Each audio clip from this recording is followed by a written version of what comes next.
লাঠিতে ভর দিয়ে ধীরে পায়ে এগিয়ে আসা এক বৃদ্ধা, চোখে ভয় নয় বরং অদম্য দৃঢ়তা। চারপাশে যুদ্ধের আশঙ্কা, আকাশে অনিশ্চয়তার ছায়া, তবুও তিনি থেমে থাকেননি।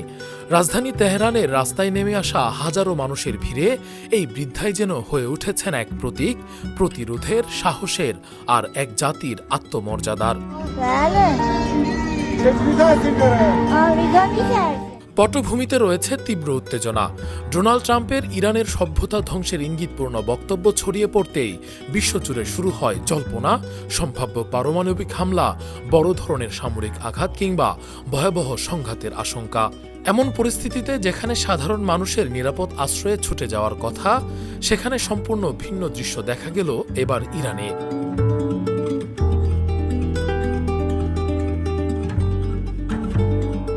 সাধারণ মানুষের সঙ্গে রাস্তায় নেমে আসেন সেই বৃদ্ধাও। বয়সের ভারে নজুর শরীর, হাতে একটি লাঠি, তবুও তার উপস্থিতি ছিল অবিচল। একজন সাংবাদিক তার কাছে এগিয়ে গিয়ে জানতে চান, আপনি এখানে কেন এসেছেন? বৃদ্ধার কণ্ঠে ছিল অবিচল আত্মবিশ্বাস। তিনি বলেন, আমি এসেছি আমার নেতার হয়ে লড়াই করতে। আরও প্রশ্ন আসে, আপনি কি সত্যিই সাহায্য করতে পারবেন? তিনি জবাব দেন, আমি এসেছি যেন যুদ্ধক্ষেত্র খালি না থাকে।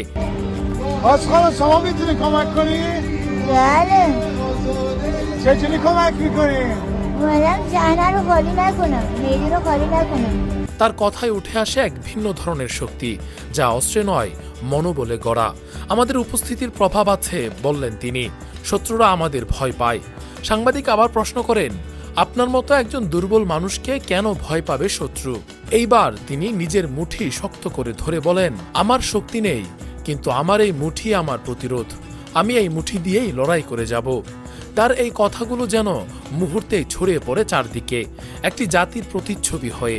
ব্যক্তিগত দুর্বলতা এখানে অপ্রাসঙ্গিক, বরং গুরুত্বপূর্ণ হয়ে ওঠে সম্মিলিত সাহস আর প্রতিরোধের মানসিকতা।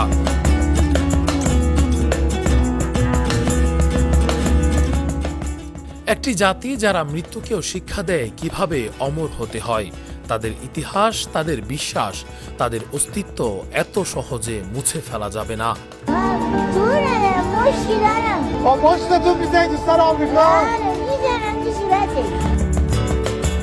রাকিবুল ইসলাম রইস, ফেস দ্য পিপল।